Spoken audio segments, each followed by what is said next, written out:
আসসালামু আলাইকুম। ইয়াম ফুডিজের আরেকটি নতুন রেসিপি দেখার জন্য আপনাদের সবাইকে স্বাগত জানাচ্ছি। আজকে আমি আপনাদের সাথে শেয়ার করব বাংলাদেশি রেস্টুরেন্ট স্টাইলের মেক্সিকান নাচোজের রেসিপি। খুব সহজভাবে দেখানোর চেষ্টা করেছি। আশা করছি আমার আজকের রেসিপিটা আপনাদের কাছে অনেক ভালো লাগবে। তো চলুন তাহলে দেখে নিই কীভাবে তৈরি করবেন। প্রথমে আমি নাচো চিপসের জন্য ডোটা তৈরি করে নিব। তার জন্য একটি বোলে 1.5 কাপ পরিমাণ ময়দা নিয়ে নিলাম। তার মধ্যে দিয়ে দিচ্ছি হাফ চা চামচ পরিমাণ লবণ এবং 1 টেবিল চামচ সয়াবিন তেল। এখন তেলটাকে আমি ময়দার সাথে খুব ভালো করে মাখিয়ে নিব এবং নর্মাল পানি দিয়ে পরোটার ডোর মতো করে একটি ডো তৈরি করে নিব। তবে অবশ্যই এই ডোটা ময়দা দিয়ে করার চেষ্টা করবেন, তাহলে কিন্তু এই চিপসগুলো খেতে বেশি ভালো লাগবে।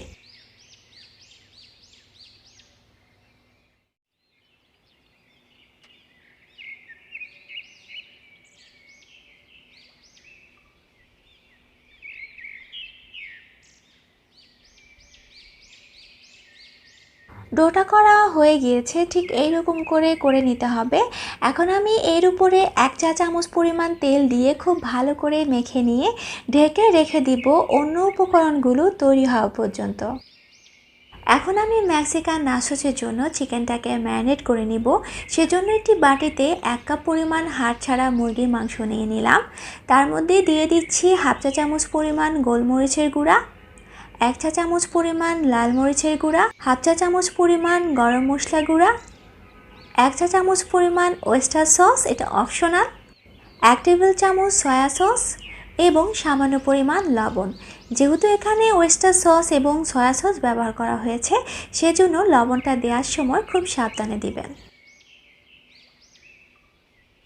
এবার দিয়ে দিচ্ছি 1 চা চামচ পরিমাণ কর্নফ্লাওয়ার। এখন সবগুলো উপকরণ খুব ভালো করে মিশিয়ে নিব। আপনারা চাইলে এই অবস্থায় চিকেনটাকে ভেজে নিতে পারেন, কিন্তু আমি 2 রকমের সস তৈরি করে নিব, তারপর চিকেনটাকে ভেজে নিব। এখন একটি বাটিতে দিয়ে দিচ্ছি 1/3 কাপ পরিমাণ টমেটো সস এবং 1/3 কাপ পরিমাণ মেয়োনেজ। তবে আপনাদের কাছে যদি মেয়োনেজটা না থাকে, তাহলে এই মেয়োনেজের সসটা তৈরি না করে শুধুমাত্র টমেটো সস দিয়েও নাচোসটা তৈরি করতে পারেন। এখন দিয়ে দিচ্ছি 1 চা চামচ পরিমাণ সরিষা গুঁড়া, হাফ চা চামচ পরিমাণ গোলমরিচের গুঁড়া, হাফ চা চামচ পরিমাণ লাল মরিচের গুঁড়া, 1 চা চামচ পরিমাণ চিনি। এখন সবগুলো উপকরণ খুব ভালো করে মিশিয়ে নিয়ে দিয়ে দিব 1 চিমটি পরিমাণ লবণ। তবে আপনারা যদি রেস্টুরেন্টের স্বাদ নাচোসে পেতে চান, তাহলে অবশ্যই মেয়োনেজের এই সসটা ব্যবহার করবেন।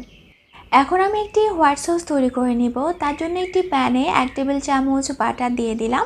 বাটারটা একটু গলে যাওয়া পর্যন্ত অপেক্ষা করব। এবার দিয়ে দিচ্ছি 1 টেবিল চামচ ময়দা। অবশ্যই এই সসটা ময়দা দিয়ে করতে হবে, আটা দিয়ে করা যাবে না। এখন ময়দা এবং বাটারটাকে একটুখানি ভেজে নিব, তবে চুলার আঁচটা কিন্তু কমিয়ে রাখতে হবে। ময়দাটা ভাজা হয়ে গিয়েছে। এখন আমি এর মধ্যে দিয়ে দিচ্ছি 1 কাপ পরিমাণ লিকুইড দুধ। সবগুলো উপকরণ খুব ভালো করে মিশিয়ে নিয়ে দিয়ে দিচ্ছি হাফ চা চামচ পরিমাণ গোলমরিচের গুঁড়া, হাফ চা চামচ পরিমাণ অরিগানো, 1 চা চামচ পরিমাণ চিনি। তবে আপনাদের কাছে যদি অরিগানো না থাকে, তাহলে বাদ দিতে পারেন।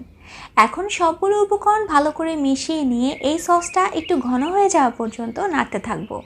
সসটা যখন এইরকমটা হয়ে যাবে, তখনই চুলাটা বন্ধ করে দিতে হবে। এর চেয়ে বেশি ঘন করা যাবে না, কারণ ঠান্ডা হয়ে যাওয়ার পর সসটা কিন্তু আরও একটু ঘন হয়ে যাবে। এখন মুরগির মাংসটা ভেজে নেব। তার জন্য একটি প্যানে 1 টেবিল চামচ বাটার এবং 1 চা চামচ পরিমাণ রসুন কুচি দিয়ে দিলাম। আপনারা চাইলে কিন্তু এখানে আধা চা চামচ আদা কুচিও দিতে পারেন। এবার দিয়ে দিচ্ছি ম্যারিনেট করা চিকেন। একটু ভালো করে মিশিয়ে নিয়ে ঢেকে রান্না করব মাংসটা পুরোপুরি সেদ্ধ হয়ে যাওয়া পর্যন্ত। তবে অবশ্যই চুলার আঁচটাকে মিডিয়ামে রাখতে হবে।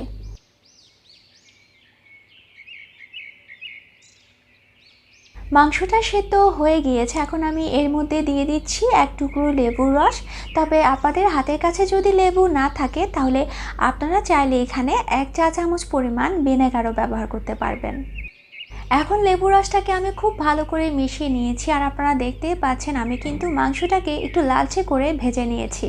তো চলুন এবার এর পরে কী করবেন, এবার সেটা দেখিয়ে দিই।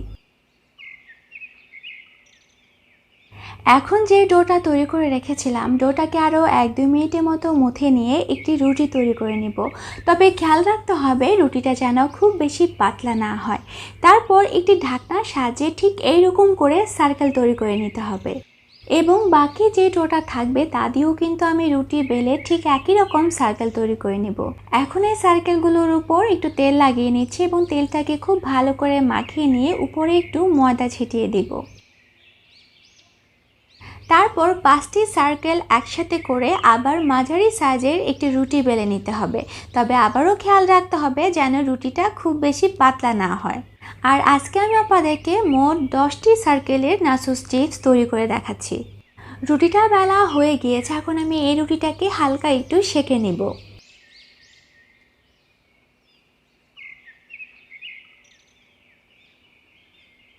রুটিটা সেঁকা হয়ে গিয়েছে, ঠিক এইরকম করে হালকা সেঁকে নিতে হবে।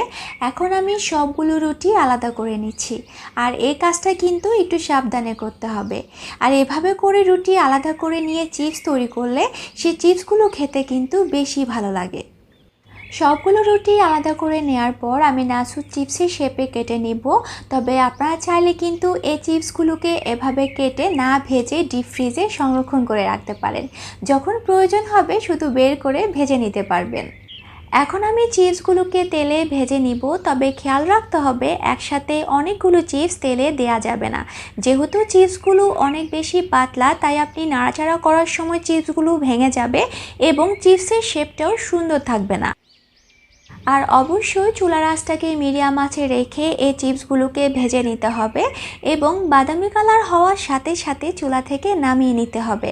আপনি যদি চুলাতেই এই চিপসগুলোকে অনেক বেশি কালার করে ফেলেন তাহলে কিন্তু চুলা থেকে নামানোর পর একদম কালচে হয়ে যাবে, তখন কিন্তু চিপসগুলো দেখতে একদমই ভালো লাগবে না। সবগুলো নাচোস চিপস আমি ভেজে নিয়েছি এবং যে দুটি সস আমি তৈরি করেছি সেগুলোকে আমি এইরকম পাইপিং ব্যাগে নিয়ে নিয়েছি। তবে আপনাদের কাছে যদি পাইপিং ব্যাগ না থাকে তাহলে নর্মাল প্লাস্টিকের ব্যাগও ব্যবহার করতে পারেন। এখন আমি রেস্টুরেন্ট স্টাইলে মেক্সিকান নাচোসটা সাজিয়ে নিব। তার জন্য প্রথমে চিপস, তার উপরে ভেজে রাখা চিকেন এবং যে দুটি সস তৈরি করে রেখেছিলাম সেগুলো দিব। আর এভাবে করে আমি কয়েকটি লেয়ারে দিব। আপনারা চাইলে বড় একটি প্লেটে একসাথে সবগুলো সাজিয়ে নিতে পারেন। তবে আজ আমি যে পরিমাণ চিপস এবং সস তৈরি করেছি তা দিয়ে আপনারা এইরকম 2টি প্লেট সাজিয়ে নিতে পারবেন।